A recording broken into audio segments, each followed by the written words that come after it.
Marvel Studios face backlash for adding Israeli superhero Sabra. They are known as being shitty, and so they're trying to infiltrate popular media through Marvel. They're trying to colonize the Marvel universe. One universe, not good enough. If you give a mouse a cookie, he'll build an apartheid state. Shenstone Palestine Action folks had their camp raided by the police. They arrested 14 of the activists, have shut down 2 facilities. They're working on the 3rd, and the Shenstone location is not long for this world. Government has clearly stepped up its response, a shift away from here's a cup of tea and ramen to we're raiding this camp, we're shutting this down. Yeah, I think now it's just a cup of tea. Exhausted the ramen budget. UK needs to spend public funds on protecting pedophiles. Hello and welcome to episode 70 of the Palestine Pod, the weekly podcast where we break down the latest headlines dealing with Palestine from all over the world and bring you stories, commentary, and interviews with the aim of supporting the Palestinian struggle for justice and equal rights. I'm one of your hosts, Lara E. You might know me from Instagram as @GazanGirl, and I'm joined by my co-host, Mikey B. What's up, y'all? Mikey B on TikTok, Michael Schertzer on Instagram, and you can call me Mikey Intifada if you named your superhero after a massacre. Before we get into today's episode, like, comment, and subscribe if you hang out with us on YouTube. And if you're listening on a podcast app, subscribe and leave a review. As always, you can find our full episodes and sources on PalestinePod.com. And if you want to get involved in the conversation, reach out to us at PalestinePod@gmail.com and give us a follow on Instagram @ThePalestinePod. Find us also on Patreon, where you get early access to the Palestine Pod episodes, an additional 1 to 2 podcasts per week, including our latest podcast, the Patreon Pod. It's a little more laid back. We talk politics, Palestine, pop culture, and get a little more personal. We're also hosting our monthly Zoom happy hours with our Patreon subscribers only. So really exciting stuff. Check us out on patreon.com/PalestinePod.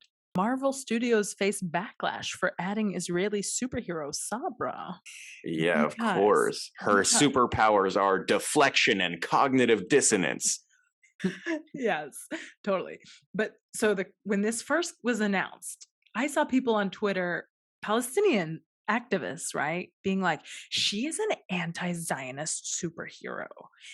She finds out that this Palestinian boy has died and then decides that she feels bad for him or whatever. And I was like, what am I reading? The Hulk had to convince her. Yeah. The Hulk had to convince her that the Arab boy was a human. That's what the cartoon says. Right. What? That's what the comic says. People were legitimately tweeting she is an anti-Zionist superhero because she goes against the Mossad, the institutions, and realizes that the Palestinian boy is human. And I'm like, okay. And then you see the actual image, the graphic. The Palestinian, of course, is referred to as the dead Arab boy, right? Totally. And that was Al Jazeera. Right. Totally disgusting and plays into the Zionist trope of, negating us as Palestinians. But what a weird story, right? I am not into Marvel I've never seen a Marvel movie. I don't know anything about them. I don't know if this is like consistent with the whole franchise of it being just like a glorification of like police and very state pro-military, very military. Yeah, exactly. Yeah. So I don't know. What we call military propaganda is what we call that. Right. Or as Goebbels called it, delicious. Right. So it is in line with the previous everything what we know about it, right? You have to wonder, the people that were involved in making this decision and approving this and saying, no, this is what we're going to do they not read the news? Because, I mean, you have all of these announcements of Israel's an apartheid state, that just the flurry of organizations, the UN, all of this saying Israel's an apartheid state around the same time that this decision was being made. Don't you think they would have wanted to stay away from the controversy, even if they themselves there's probably a few Zionists on board, right, making these decisions? It can't be good for business, right? Nobody wants that type of controversy associated with something that is supposed to just make money and attract people, in the millions. I don't know. That's just, even if you don't care about Palestinians, right? Seems like a shitty time to make this decision. Was probably already in the works from years ago. And then they were like, "Oh shit, it's an apartheid state." Well, Also, I don't really think the people at Marvel are doing a bunch of human rights reports reading, yeah, but you don't even have to, because it broke through the mainstream media, right? Even if it was just mentioned in passing, why try to sell something to the entire world? Because that's what it is. They're trying to sell this story to the entire world. When you know, They need any positive press. Like, this is their redemption in right? public image. Like, they are known as being shitty, and so they're trying to infiltrate popular media, right, through the Marvel universe. Yeah. They're trying to colonize the Marvel universe Mm-hmm. because they're like, one universe, not good enough. Mm-hmm. We need more. We need more. If you give a mouse a cookie, he'll build an apartheid state. Yeah, I don't get it. I don't get the whole using Israel to sell things, because no matter what you think about Israel, you know that there's going to be a significant portion of the world that's going to be like, not okay with this. Yeah, there's a reason that they don't stamp people's passports directly, and it's because they know they're the bad guys. Exactly. So good luck with that. That's Good luck. will not watch that in the same way that I have not watched any of the others. I will be boycotting it in the same way that girls who didn't want to hook up with me in high school, I was boycotting them too. You know what I mean? So, Right. And like, obviously, I've seen a lot of the other commentary, people talking about how especially disgusting it is that the so-called superhero's name is Sabra, and making the connection, of course, with the Sabra and Shatila massacre. They also named a hummus yeah. brand, Sabra, which is on the boycott list. Yeah. And they have no shame. They'll call anything so, like, it doesn't matter, and why they took this word that is, of course, an Arabic word, I have no idea, right? Sabra is the plant as well, right? Like the cactus. Imagine there's probably more than one meaning to it. Because the way that I know the word sabra, it's somebody who has patience. Root word for patience is saber, and sabra is one who has patience. But I imagine it probably has another meaning as well. I'm sure if I were to type like sabra in Hebrew, sabra is an informal turned formal modern Hebrew term that defines any Jew born in Israel. Right. I heard about that. So like their parents will brag that they're not Sabras, but like their children are, or like they have one child who is a Sabra because like they were born one after they moved. The term came into widespread use in the 1930s to refer to a Jew who had been born in Palestine. In Palestine, that's literally what Wikipedia says. Thanks, Wikipedia. Like, thank you for admitting. May have appeared earlier. Since the establishment of the State of Israel in 1948, Israelis have used the word to refer to a Jew born anywhere in the quote-unquote land of Israel, inclusive of the Israeli-occupied territories. The term alludes to a thorny desert plant known as the prickly pear. The cactus is compared to Israeli Jews who are supposedly tough on the outside, but delicate and sweet on the inside. That's what Wikipedia says. What? Or it's because they're all fucking pricks. Yeah. Yuck. Very disgusting, very icky. The vibes are vomit. They took the word from us and then they gave it a different meaning. It's an Arabic word. Yeah. They took it, they were like, okay, we're taking this and we're going to give it a meaning of something that we need to exist, which is the notion of being native born in this land. Like, we need to create a category for this so that we can further assert our legitimacy in this land, because we don't have any to begin with, but we have to fabricate it. Herzl hates it. Yeah. He's like, no, you idiots. We're the colonizers. They're the native people. Right. You You guys guys have fucked up are Zionism. fucking confused. Yeah. Can you imagine how much Herzl would hate modern day Zionists? Yes. Truly.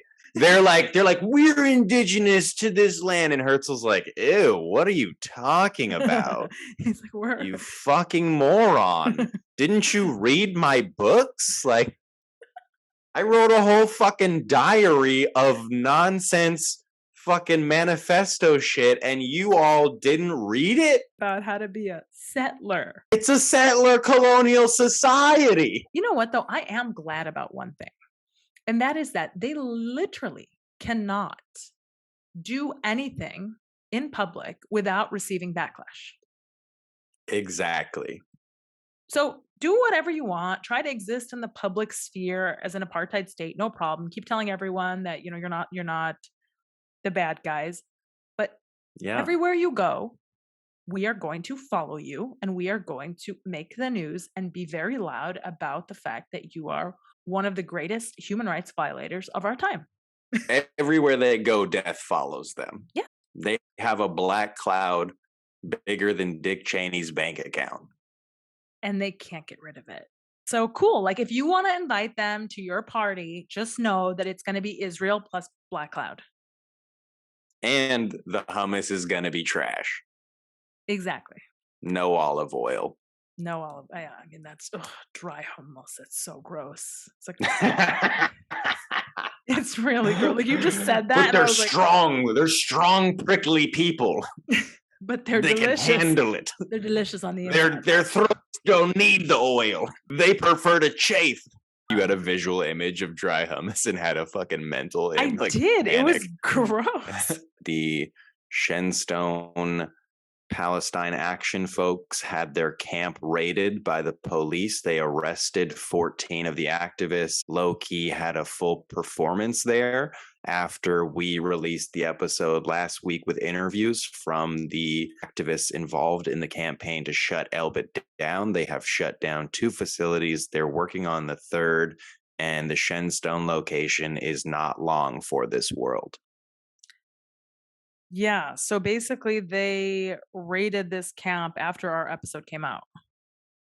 Yeah. And I just spoke with some of the activists on the ground. They're back in the woods holding down the encampment once again. They want people to know this message, which is fuck the pigs, and they will be there indefinitely until the place shuts down. Yeah, I think it's interesting because the government has clearly stepped up its response against the activists. I mean, when you compare the way Max was describing the response by the police at the first couple of actions versus what we're seeing right now, it seems like a shift away from here's a cup of tea and ramen to we're raiding this camp, we're shutting this down.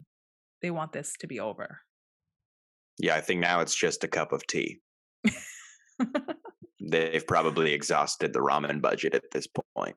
Yeah. Because these activists are getting arrested all the time. So you can't possibly keep giving them ramen. That's true. I mean, I'm right. UK needs to spend public funds on protecting pedophiles, right? That is where their bread and butter goes. Also, nobody should eat that much ramen. It's, like, you can't have that every day. It's probably not. Oh, wow. That's very considerate of their diet. I don't know. How often are they getting ramen? You're like, you gotta add some fruit and veg. Yes. Exactly.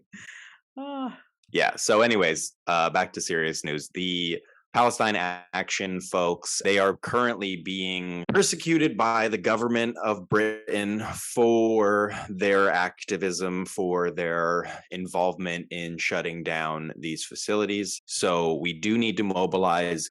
We do need to raise awareness. You can go to palestineaction.org, and they have 5 steps that you can take to engage, just be involved, and get the word out about this. Yes, absolutely. I would definitely encourage everybody listening to check out the Palestine Action website, see how you can get involved, and see how you can support. They're doing super, super essential work. And it really is this new frontier of resistance in exile against the occupation. Okay, I want to talk a little bit about the apartheid state's increase in attacks on the occupied West Bank in the month of September.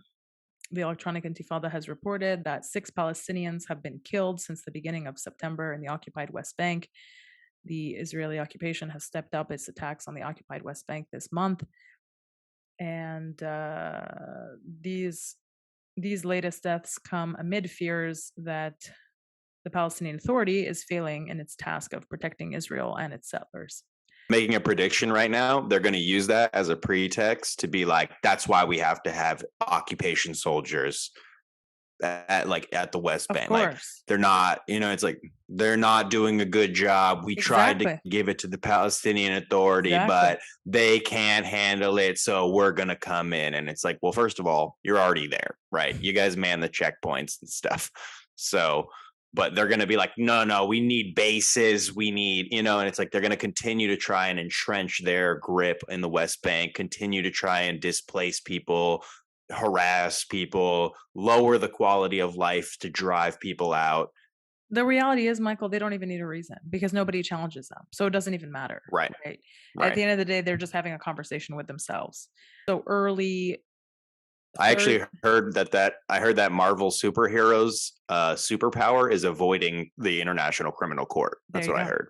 So last week on Thursday, an occupation soldier shot and killed a Palestinian teenager in Beitin village near Ramallah. Haytham Hani Mubarak, the occupation soldiers, of course, stole Mubarak's body after killing him. Mubarak was a high school student, and his picture was seen on social media after his killing. Really, really nice, lovely smile, and looks like a great kid. On Wednesday morning, Israeli forces also fatally shot Younes Ghassan with a bullet to the chest in the Al Fara refugee camp near Tubas. The day before that, the occupation forces also fatally shot another Palestinian man, Mohammed Sabana, who was live streaming video of their raid on the city of Jenin on TikTok. Can you imagine? Like, this is the extent to which social media usage has been ingrained in and woven into the fabric of the reality of daily life for Palestinians. Like we saw it in May 2021 when Palestinians in Gaza were live streaming or went live on Instagram, on all of the social media platforms. Obviously their lives would get taken down and then they would glitch or whatever, but they were live streaming the Israeli missiles hitting their residential buildings. And now you have a Palestinian from Jenin who was live streaming on TikTok and was fatally shot by the occupation just last week. I bet you nobody even heard about this, but it's being reported by the Electronic Intifada. These things are happening on a daily basis. They just don't get the attention that they deserve. Around 15,000 people were watching Mohammed Sabana's live stream at the time when he was shot by Israeli occupation forces. He was filming the revenge demolition of a house owned by the family of Ra'id Hazem, a Palestinian from the Jenin refugee camp who shot and killed 3 Israelis last April. That is such a fucked up term, revenge demolition. Yeah. That's probably their official term too, right? They're Honestly, like, he was involved in something and we're going to fuck up his house and his family's going to pay. It's like, what? That's a policy? the occupation also killed Hazem hours after the attack. So basically, they come and then they bulldoze his house and then they kill him hours later. So his family now is without their father and also without a house. The Electronic Intifada reports that such punitive home demolitions, which Israel carries out against the families of Palestinians, it says carried out attacks on Israelis, but never against Jews who attack Palestinians, are a form of collective punishment, which is, of course, forbidden under international law. Meanwhile, there's a guy who murdered Palestinians who's on TV laughing about the shit recently. Or the soldier. And by that, I mean anybody who goes on Israeli TV. Yes. The soldier who was given a hero's welcome after he killed a Palestinian and now is like revered as like some sort of a national icon. What is his name? Piece of shit, I believe. Yeah. No, this is like a very famous case. He went to jail for like 8 months or something. This was in 2018. Israeli soldier filmed killing Palestinian, was released from prison, after serving 9 months for shooting dead an injured Palestinian in 2016, and he received a hero's welcome. And the photo on the cover of Al Jazeera is just his mother just embracing him. Like it looks looks a little, I don't know. I mean, you should look at it. Looks a little royal family.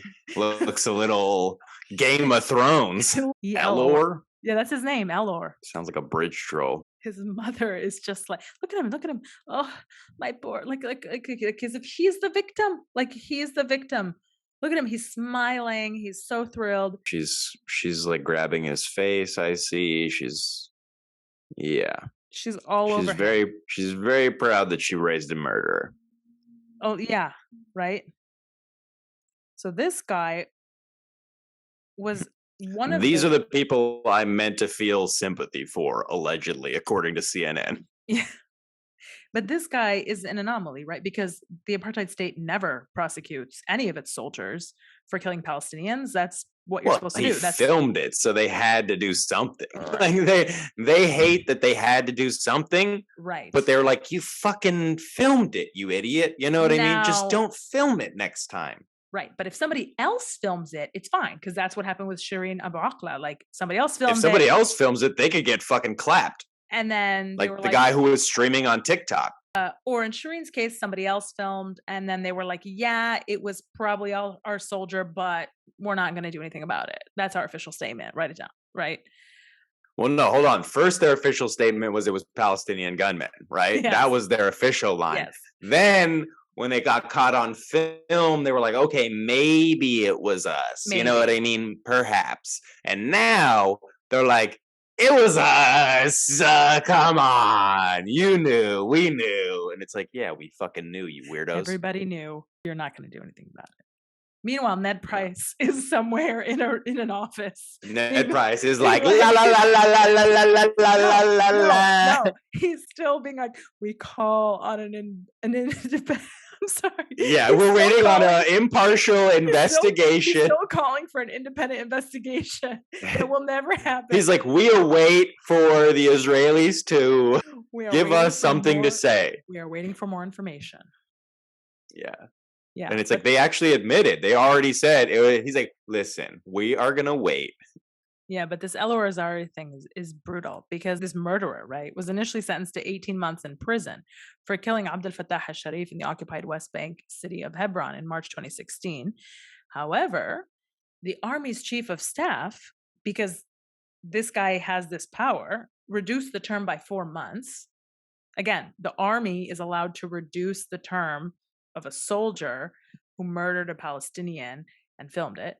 And then he was freed even 2 days earlier than that because he needed to attend his brother's wedding. Can you imagine just the great Zionist reception that he was given probably at his brother's wedding? Ew, gross. Yeah, this guy looks like the main character in the movie Ants.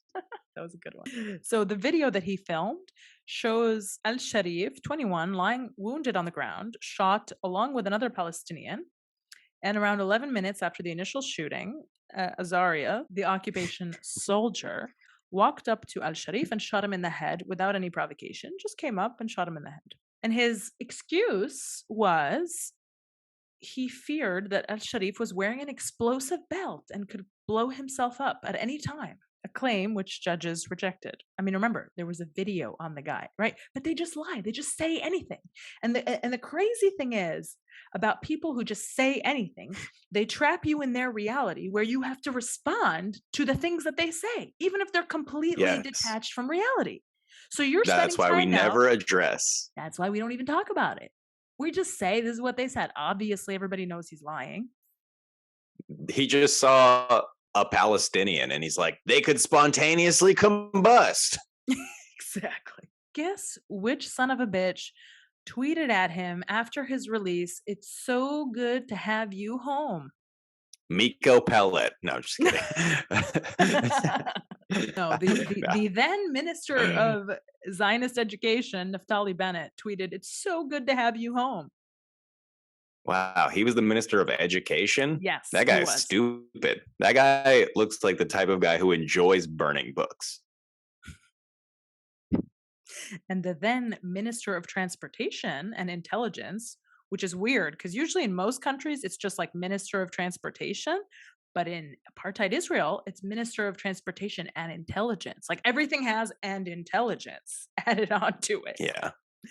Yeah. That guy said, I appeal to the president to act now to delete Elor's criminal record so that he can integrate into civilian life and get on with his life. Oh, And I implore the prime minister to delete all Palestinians. yeah. So that they cannot go on with their lives. Right? Yes, so that their lives end. Because that is what this country is based on. That is the point of all of this. That is the end goal. That's why final solution, if you will.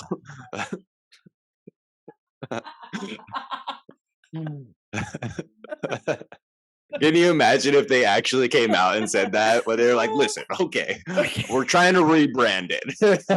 It's still got legs. Like, it's fresh in everyone's mind. I think this episode is called Rebranding the Final Solution.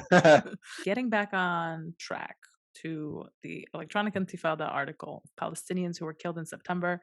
On September 1st, Samar Mahmoud Khalid was killed after being shot in the neck during an Israeli raid in the Balata refugee camp near Nablus. Israeli occupation authorities claimed that he was killed by Palestinian gunfire, and it circulated video of Palestinians firing their weapons into the air as supposed evidence.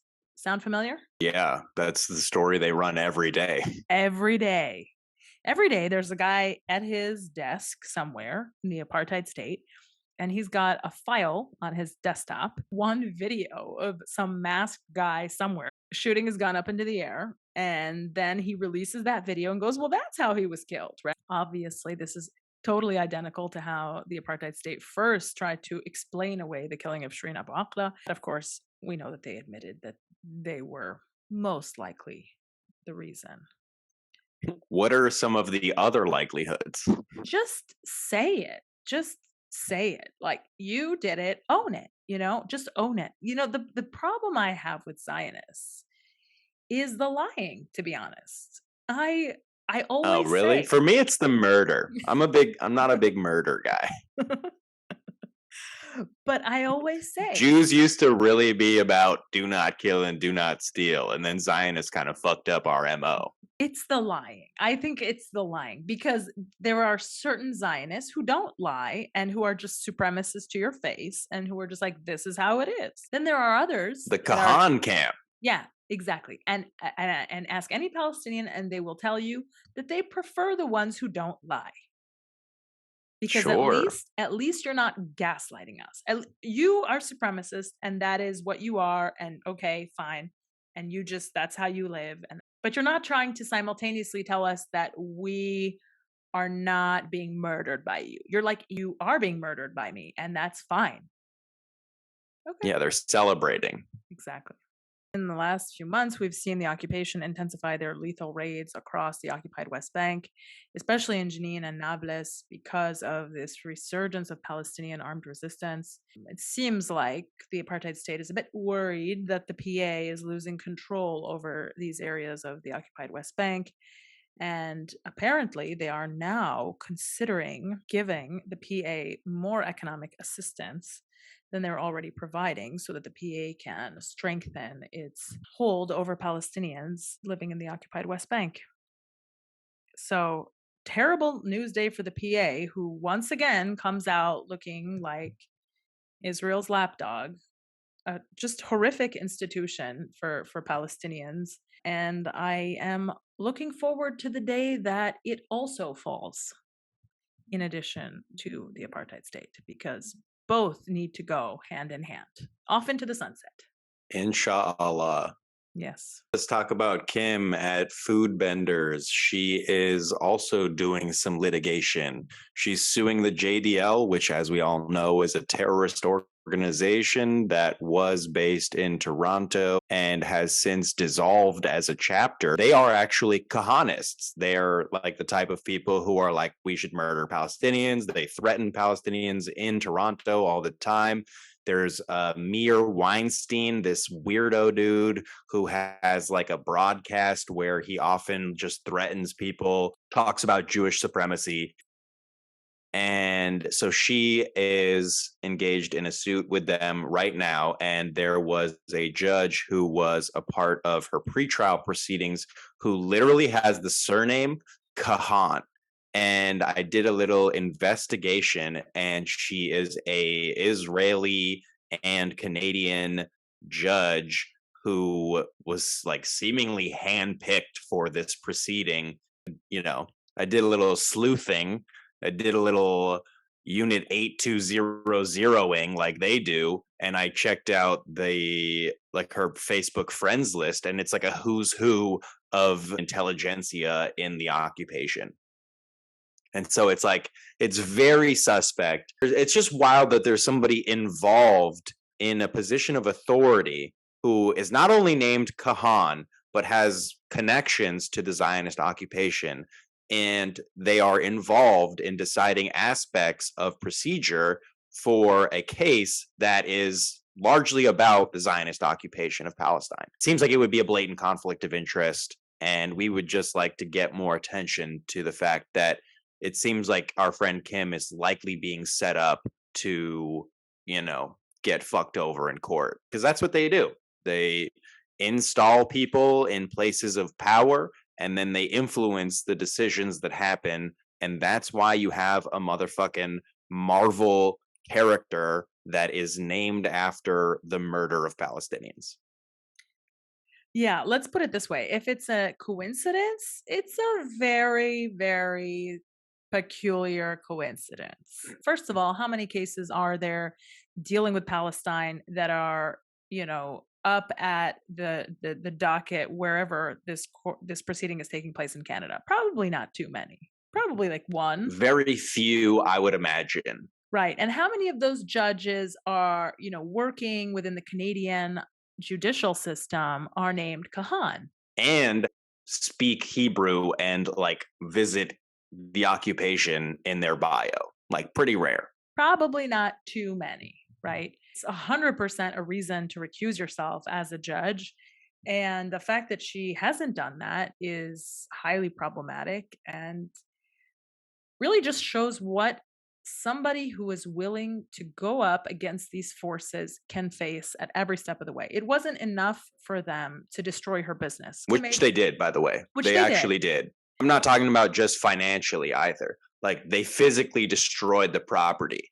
They defaced the property. They broke windows. They intimidated her. They showed up with guys in balaclavas. You know what I mean? Like they did the absolute most because she put "I love Gaza" on her window. She had a stance for Palestine in a city that is largely influenced by Zionists. And it wasn't obviously enough for them to threaten her life, her livelihood. I spoke to somebody who is familiar with Canadian legal proceedings, and they said that because this is the pretrial judge, that means that it'll be a different judge come trial.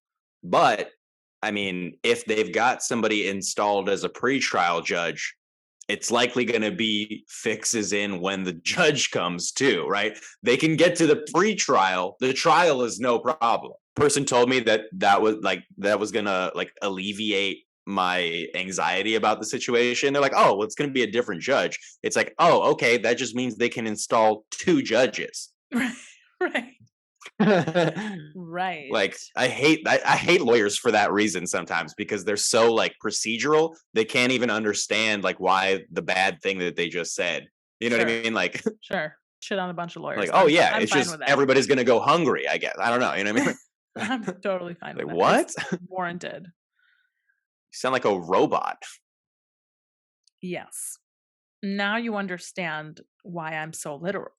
So last week it was announced that a colonial court in the apartheid state is extending the detention of Palestinian journalist Lara a mother of two, and she continues to be held for alleged incitement through social media. Because, when you're an apartheid state, when you are running and operating a settler colony, things like incitement through social media make sense to you. They are crimes which must be punished by arresting those who are partaking in them.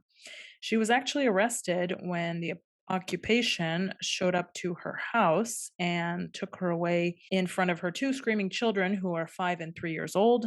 The occupation, of course, also raided her home, like they do every single time. They pull out all the drawers, they turn everything upside down, and they trash your house before they take you away in the back of an army vehicle. Remember when they broke all of the tablets and electronics in Iyad Bernat's house? Yes. He was meant to be on the podcast that week, and they were like, actually, you don't own a computer. Yes, and also they recently went back to Iyad Bernat's house and they re-rated it again because they are in this constant cycle of arresting his children, charging him money for their release, and then waiting a week or two and then rearresting them again. So the Bernat brothers, we're still talking about it, are still trapped in this colonial system of continuing to be arrested and having their parents' house raided. No, for sure, Mohammed is still not released. Last I heard, Abdul Khaliq had been arrested again, was released, and then was arrested again. So I am not even sure, has he been released since the last time? I don't know. And I'm getting weekly updates from this family. As for Lema, she's 32 years old, a graduate student from Birzeit University, and is from occupied East Jerusalem. We saw images and video of her appearing at the colonial court with well-wishers telling her that they missed her, that they were waiting for her to come home, and of course the two girl boss soldiers standing at her side. I just wonder, do these people feel fulfilled in their life, right? I don't know. I mean, to know that you've arrested this mother of two for posting things to social media, things, about her life and how you make it impossible for her to live and how you are in the process of ethnically cleansing her community and occupying her neighbors' houses, and you arrest her for showing the world that. Do you feel like you are doing something useful with your life? I don't know. The way they look in the camera, it's the same look as white people yelling at black people in civil rights photos. Yes. They look like they know they'll be documented and judged by history.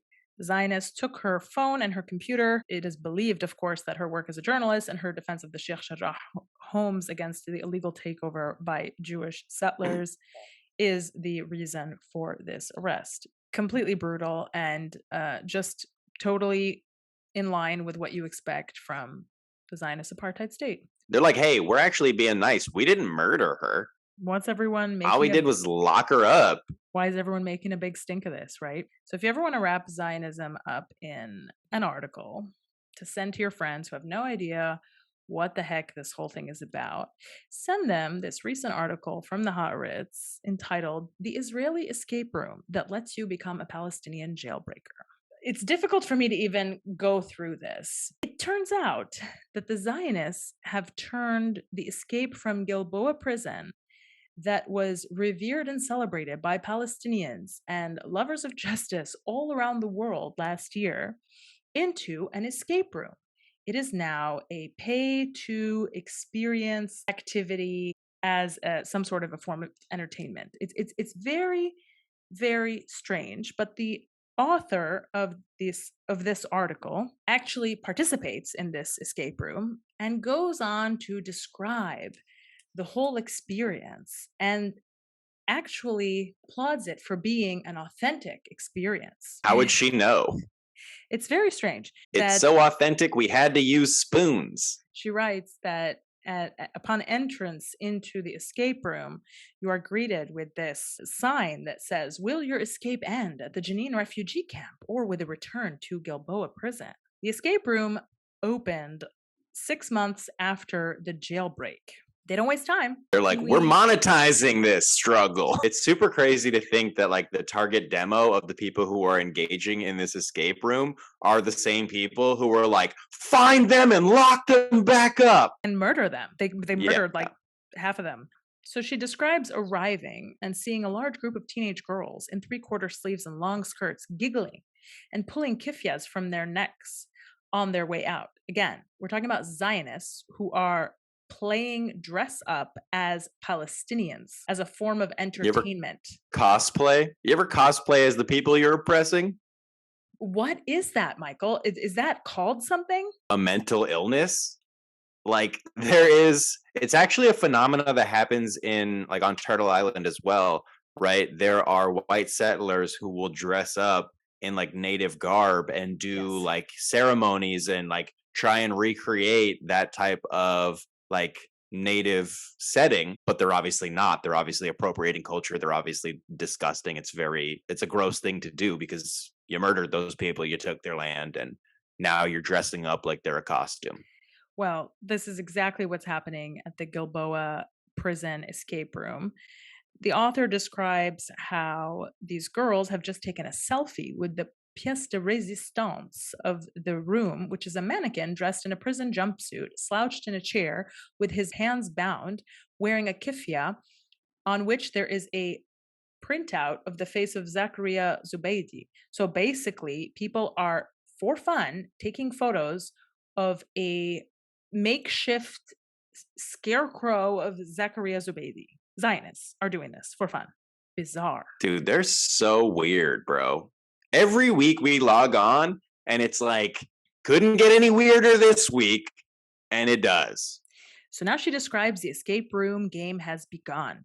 We are now security prisoners at Gilboa after the initial prison break. Our goal is to find another way out and make our way to freedom in Jenin. We are led past Zachariah into our cell, which is remarkably immersive. It has trappings of home, clothing, a prayer mat, pictures of children left behind, photos of the cities and towns from which we hail. It also has a toilet, which we are told in advance is just a prop. We had an incident, the owner explains, looking exhausted. Zionism is like a death sex cult. So You know basically, what I mean? They're like, tie me up, daddy.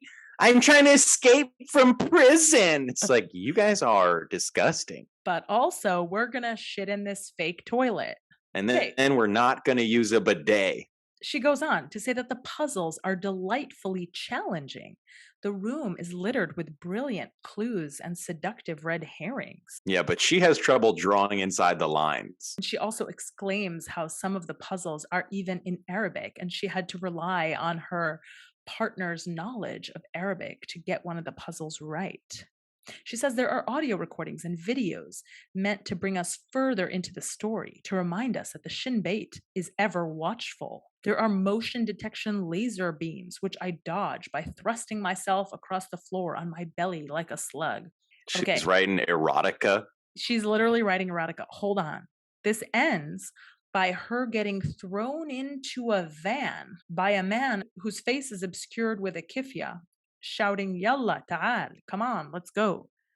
Now the real escape begins. My partner and I are thrilled to have come so far. I'm clenching my teeth. I find myself hoping that we evade the police cars on our tail and that our getaway driver returns their fire. We step on the gas and fly through the roadblock on the way to Jenin. So part of the escape room is that they go through a fake checkpoint, again, that they have set up for their own entertainment. Yeah. She goes on, I have languished in an Israeli prison cell for God knows how long, maybe 45 minutes, with the barest of necessities and a toilet that doesn't even work.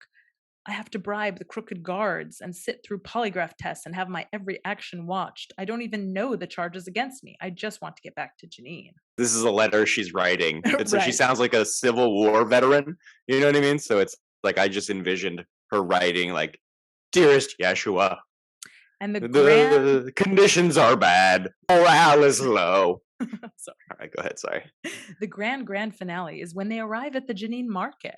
We are euphoric. A woman in a hijab comes to offer a plate of sweets to the liberated freedom fighters. I think to myself that perhaps the acting could be better. I don't buy her as an Arab. As she slides along Wow. the passenger seat to offer the driver a platter, she whips out a gun, an Israeli soldier in disguise. We've worked so hard to escape, and my partner and I breathlessly recount our exploits, our wits, our heroism. My former cellmate, who has done more than half a dozen escape rooms in the past, hails this one as one of the best. The immersion, the variety of puzzles, the mixed media elements, and attention to detail are all top notch. Guys, this is our life. This is our Yeah. life. I have an idea. If you are so amused by oppression and living under occupation, you should occupy yourselves and go through this for real, forever. You don't have to do only an escape room. This can be your life if you find this so amusing. Why don't you go to Gaza? Yeah, yeah, but this is not. I said maybe this is satire, right? Maybe this is satirical. But then I looked up all the other articles that Linda wrote for the Hot Ritz, and this is not satire because she's a big Zionist. So when she says that it's shockingly exhilarating, she means it. She means it. She poses. Yeah. What she means is they electrocuted her. I don't know. Maybe. And maybe she found it so fun. She I don't said, know. "This is daddy Zionism." Listen, I am not interested in their fetishes. And I certainly don't want to have to pay with my life and the trajectory of my entire life and that of my parents' life and my grandparents' life and all the generations of Palestinians whose lives have been destroyed by Zionism for their weird fetishes. I feel like I'm good. What is Yeah, this? it's disgusting. What is this? Why? What is this fascination, this obsession with us?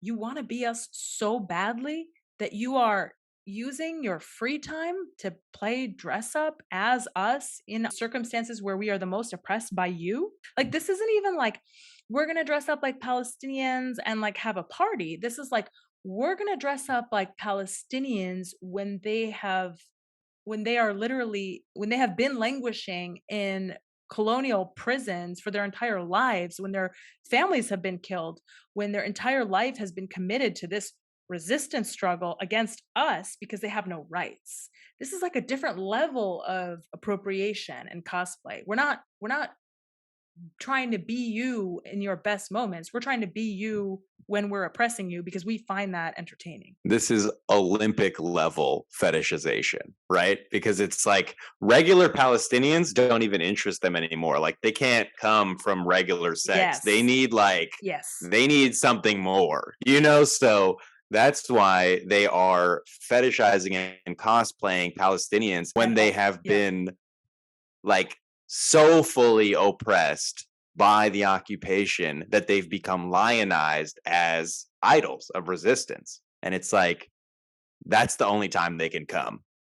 And what did you tell me? This is why they pull up couches to watch the bombs drop on Gaza. 100%. It's just more of that. But now it's interactive, right? Now you're not just watching the bombs, but for this fun. is VR porn for them. Yeah.